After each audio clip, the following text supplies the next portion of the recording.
Sweden প্রবাসী ২০ বছর বয়সী আনিকা রানিয়া সিদ্দিকী নারী এশিয়ান কাপের চূড়ান্ত দলে জায়গা করে নিয়েছে। বাংলাদেশ ফুটবল ফেডারেশনের সূত্রে জানা গেছে, আনিকার উপস্থিতি নিয়ে বাংলাদেশ দল অস্ট্রেলিয়া যাবে, যেখানে ২০ সদস্যের চূড়ান্ত দল ইতিমধ্যে বাফুফেতে জমা দেওয়া হয়েছে। আনিকা মধ্যমাঠের পাশাপাশি দুই উইংয়েও খেলতে পারেন।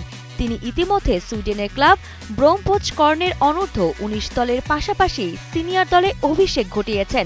জাতীয় দলের সঙ্গে গত ২৮ জানুয়ারি থেকে কিছুদিন অনুশীলন করে সুইডেন ফিরে গেছেন তিনি। তবে কিছুদিনের মধ্যে তার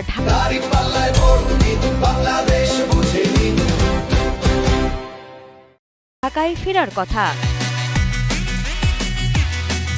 চূড়ান্ত দলে আনিকার পাশাপাশি সদ্য অনূর্ধ্ব-১৯ সাফ চ্যাম্পিয়ন ফরওয়ার্ড আলপি আক্তারও জায়গা পেয়েছেন, যিনি সাফে ৪ ম্যাচে ৭ গোল করে সর্বোচ্চ গোলদাতা ও সেরা খেলোয়াড় হয়েছেন।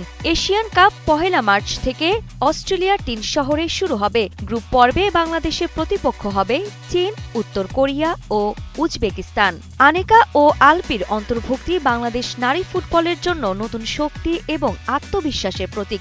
এশিয়ান কাপের মঞ্চে তাদের পারফরম্যান্সই নির্ধারণ করবে বাংলাদেশ আন্তর্জাতিক নারী ফুটবলে দৃঢ় অবস্থান ধরে রাখতে তারা কতটা প্রস্তুত। আরিফা জাহান পিনন, কালের কণ্ঠস্বর।